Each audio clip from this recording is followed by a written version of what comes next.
Good afternoon. What's going on today? What do you have for me? I'm good, doggy. Thank you. Before I get to the tennis, Chris, the great last 10 years in Breaking Bad. How are you enjoying it? I am in the second season. I've seen about 7 episodes. It's not, I like it very much. I don't think it's as good as Homeland. I don't think it's good as The Sopranos. I love Boardwalk Empire. Wait, Chris, it gets way better. You're not anywhere near the best part of this series yet. Well, I mean, they just got the Mexican cartel in the mix. Here's the one thing I have about it that is a little strange. Are you ready for this? All right, here is and this is the Bryan Cranston. I caught onto it over the New Year's holidays, and I've been watching it on Netflix. Here is the thing that, Scott, is a little strange, okay? Here is a chemist, all right, who is a genius, and among other things, he's not around for days. All the equipment to use meth is stolen from his lab. He has 2 phones. His brother-in-law is a DEA agent, and somehow he's not a suspect. Now, that's ridiculous.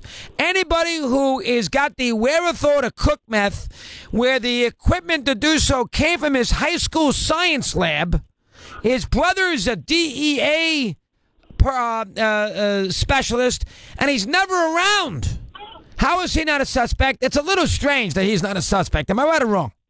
No, I think you're reading a little too much, Chris. Remember, he was this before he's become Walter White, and the real Walter White. He was just this nobody teacher with a basic family with a special needs child.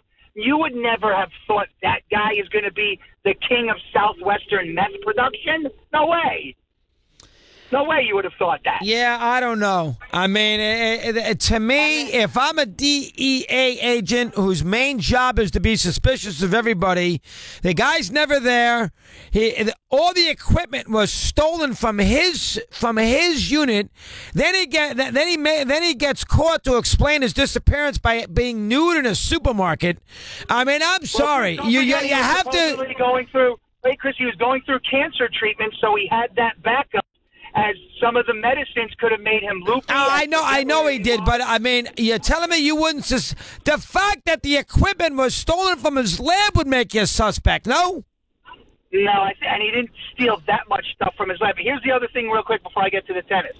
I don't know that you've been introduced. Have they? I forget exactly where they introduced Saul Goodman. Have you got to Saul Goodman yet? Not with Saul Goodman yet. I haven't seen him. Okay, well, that's after you're done with Breaking Bad, Chris. Start watching Better Call Saul, which is the prequel to how Saul Goodman became Saul Goodman. All right, I'll keep an eye on that. All right, how about the tennis quickly? Go ahead. Let me hear. Here's the tennis, Chris.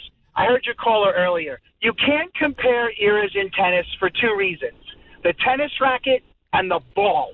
Because you can't tell me that if you put a 70s/80s racket in Rafael Nadal's hands, he's going to be able to do what he does now. And conversely, if you put one of these huge, big fiberglass, rackets in McEnroe's hand, he wouldn't be the same player. He wouldn't have the same touch around the net, which made him the greatest touch volleyer in the history of sport. I get that. Fair. But it's the same argument in all sports. I love to compare it. It's what makes sports fun. We continue. Good job out of Scott.